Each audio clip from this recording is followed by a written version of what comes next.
दोस्तों, मैं आपका अपना सुखविंदर सिंह एक बार फिर आपके सामने मैं इस बार रियाज के बारे में थोड़ी बात करना चाहता हूं। प्रैक्टिस, हम जिस भी प्रोफेशन को पैशनेटली करते हैं, संगीत हो, कला के कई तरह के रूप हैं। कोई साइंटिस्ट हो सकता है, वो भी कला है। कोई डॉक्टर्स हो सकते हैं, कोई डिजाइनर हो सकता है। बहुत सारे काम हैं जो हम प्रोफेशन के नाम से पैशनेटली करते हैं। तो जब काफी साल पहले जब हमारी शिद्दत शिक्षा की तरफ बढ़ी, लर्निंग प्रोसेस की तरफ जब बढ़ी, तो हमने पूछा कि कोई खास बात बताइए अपने मेंटोर्स से। उन्होंने कहा कि आप जिस भी काम को शिद्दत और पैशनेटली यानी जो प्रोफेशन है आपका करते हो, अगर उसकी प्रैक्टिस अगर आप 1 महीना छोड़ देते हो, तो उस फॉर्म को वापस लाने के लिए आपको 6 महीने लग जाते। दोबारा रिसाइकलिंग यानी उसको वापस आपको उस फॉर्म में आने के लिए, उस शक्ति को प्राप्त करने के लिए 6 महीने लग जाते। मैं डर गया। मैंने कहा नहीं भाई, मैं तो ऐसा नहीं करूंगा।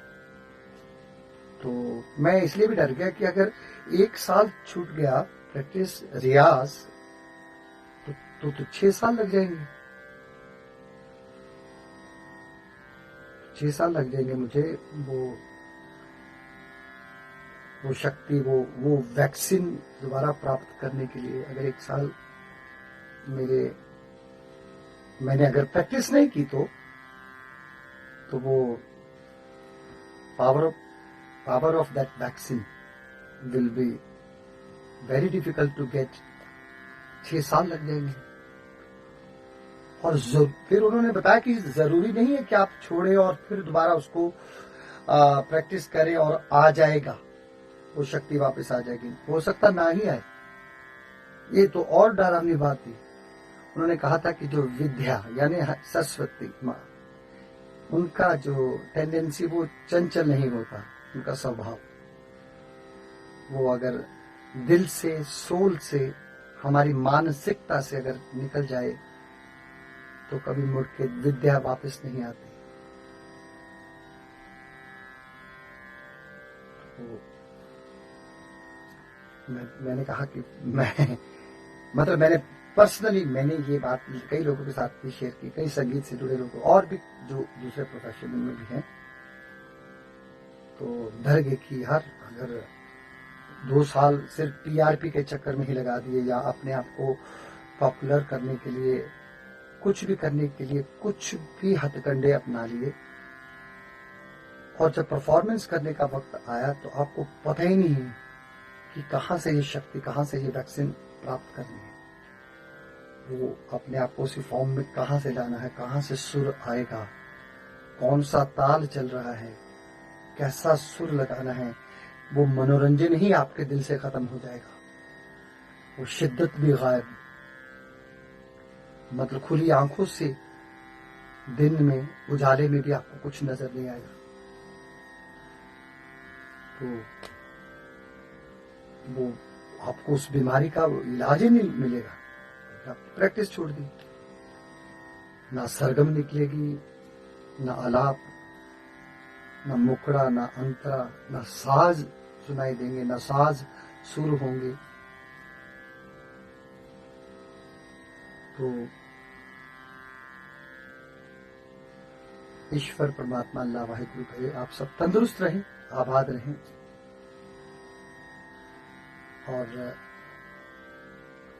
किसी भी अचानक आई मुसीबत के समय आपको अपनी जो रोजाना प्रैक्टिस, उसके कई रूप होते हैं, आप उस प्रैक्टिस को करते भी हैं, या उसके बारे में सोचते भी हैं, या उसको सुनते भी हैं। ये भी प्रैक्टिस है, कई रूप है।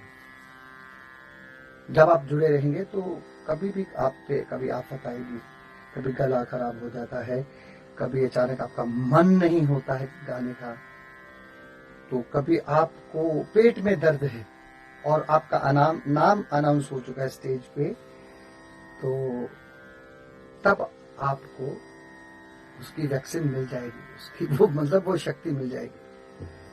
अगर आप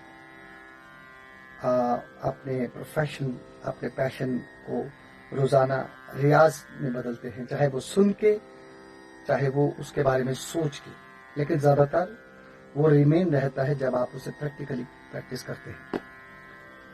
तो करते रहना चाहिए, वरना युग बीत जाएंगे, वो शक्ति, वो वैक्सीन नहीं मिलेगी। We should not miss our practice. वो हमारी ह्यूमैनिटी है। हम लोगों के लिए गाना गाते हैं, लोगों का मनोरंजन करने के लिए गाते हैं।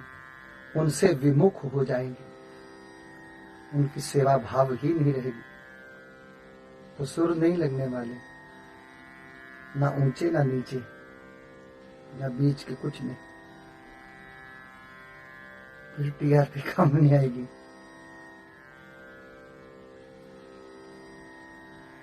वाहिगुरु आपको हमेशा तंदुरुस्त रखे, आबाद रहें। मौला हमेशा अच्छी सेहत से नवाजे। बजरंग बली जी आपके सहाय रहें। चढ़ती कला चढ़ो। फतेह। सत श्री अकाल।